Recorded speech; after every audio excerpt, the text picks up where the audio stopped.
Hey, good morning, guys, and welcome back to another episode of the Avoiding Broke podcast with me, Jamain.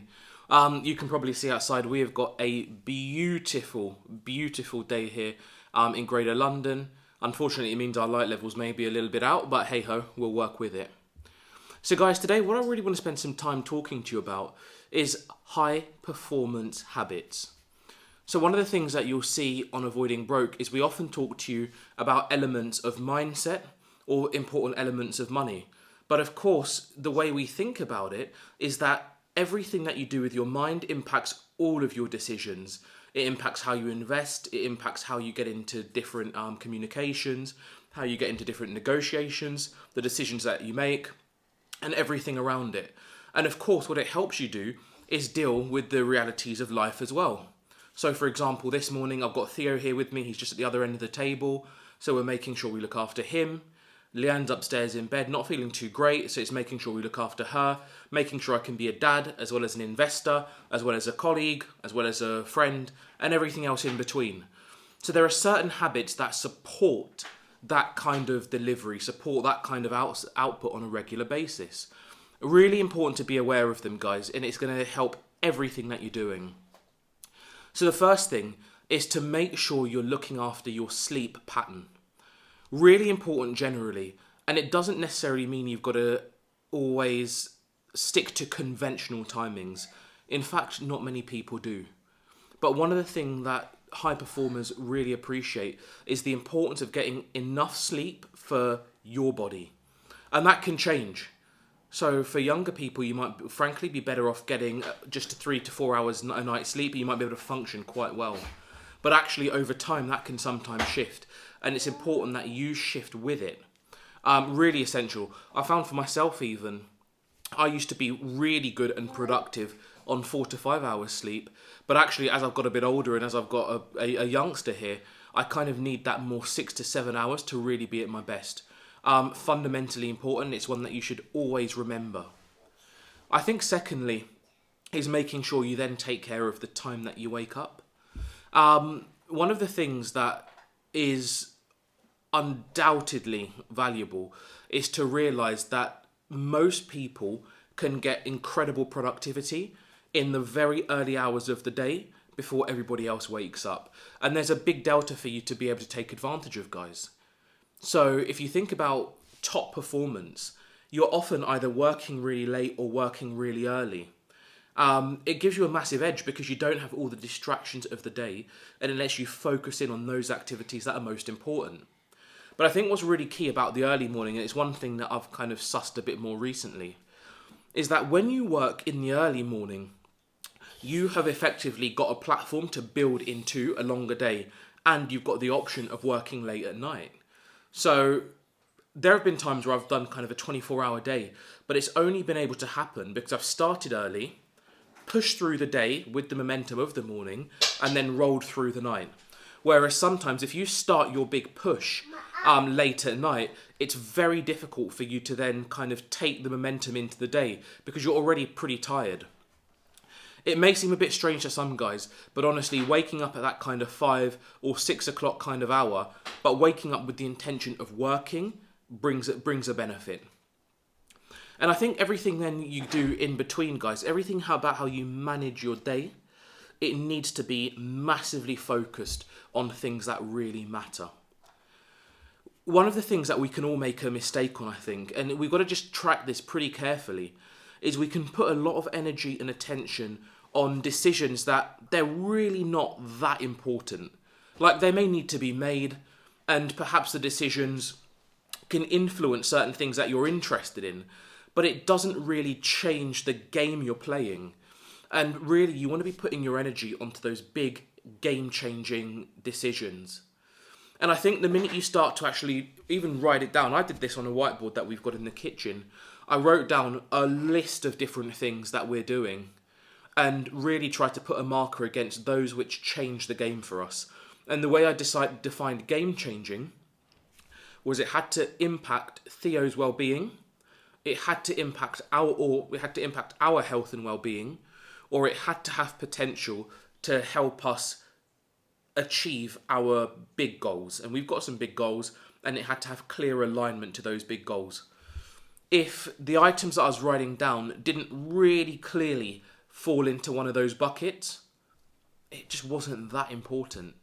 And you know, guys, what that really helped me do was focus on the really important things, and it just took a lot of pressure away.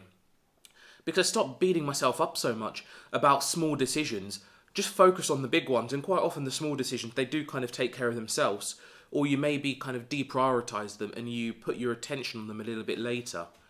But that prioritization is absolutely critical. And just to give you a few examples, so I can tell you for free, guys, we've had to use the kind of model of going to bed at a decent time with that regularity and waking up early. We've had to use it in a few different transactions. There have been a few investment decisions that I've made recently as well, which frankly, they have been forged on the back of that sleep routine combined with some really good daytime meditation. It's a really important fourth element, actually, guys, worth bringing in. So alongside when you go to bed, when you rise, and the type of routines that you, and the type of prioritization that you have, is daytime meditation, in-day meditation. It doesn't have to be much.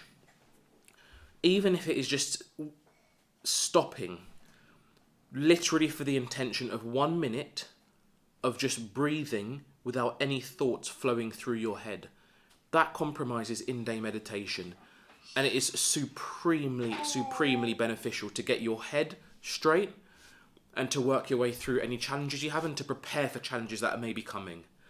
And some of the best decisions that we've made recently, and guys, I mean, these have really been significant benefit. They've added significant benefit for us, have been on the back of that kind of in-day stopping and recalibration. And they're tools that you don't learn in school. They're tools that when you have normal conversation, they don't necessarily come up. But the reality of getting that extra performance from yourself is that these are the kind of tools that genuinely offer that different sized benefit.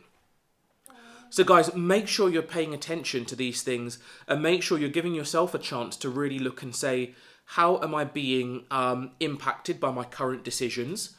How am I managing my sleep? How am I managing when I wake up? And if I choose to get into a really good early rising routine that's going to let me get a good benefit on the day?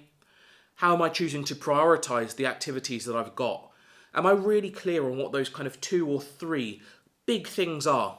That thing that all my activities need to align to. And if they don't align, I deprioritize. And how am I getting control of my mind in day to make sure I'm getting good performance throughout the day? So not just at the beginning or the end, but you've got a way of making sure you are performing at a good level throughout the day and keeping your emotions in check. Guys, these are really, really important things to consider. What we're seeing right now on a macro level is, for example, big proposals for capital gains tax increases in America, which is huge. It could impact a lot of the investing community. And of course, it's really had a pretty bad reaction for a lot of people. In order to optimize the decisions you're making and to really make sure you are thinking clearly about whether or not you continue to hold your assets or whether or not you liquidate your positions whilst the tax levels are still quite low, it's important to have a clear mind and it's important to understand what your long-term game is, because whatever you're looking to do in the long term, you have to try and make the best decision for that right now. In the UK, we're seeing kind of some more positive signs of economic recovery, but we're still seeing a very depressed economy in many sectors. We're still seeing unemployment levels are ratcheting up and they're hitting those people below 35 disproportionately. And we're still seeing quite a lot of uncertainty about what the economic outlook for most asset classes really looks like. I think it's only maybe property that looks kind of moderately promising. So there's still quite a lot of question marks there, and it's the same in the States. And then, of course, we're seeing on a macro level increasing cases in the Middle East, in Asia. And so as this happens, there's a ripple effect that comes across the waters. And so we in other economies are potentially going to start feeling the impact. So guys, there's still a lot of global uncertainty about where we are in light of this whole COVID situation. There's still a lot of uncertainty about how you're going to look after your money and what is going to give you the best prospects. And so it's massively important, guys, to always remember this link between your mindset and your money, and be really clear on these high performance habits that can help you get the best outcomes. All right, guys, super to spend time with you. I've got to go and have a chat with my little boy. He's been sitting over there so patiently, relaxing, watching Daddy do his podcast. So Theo's over there taking his notes and making sure he's got his high performance habits.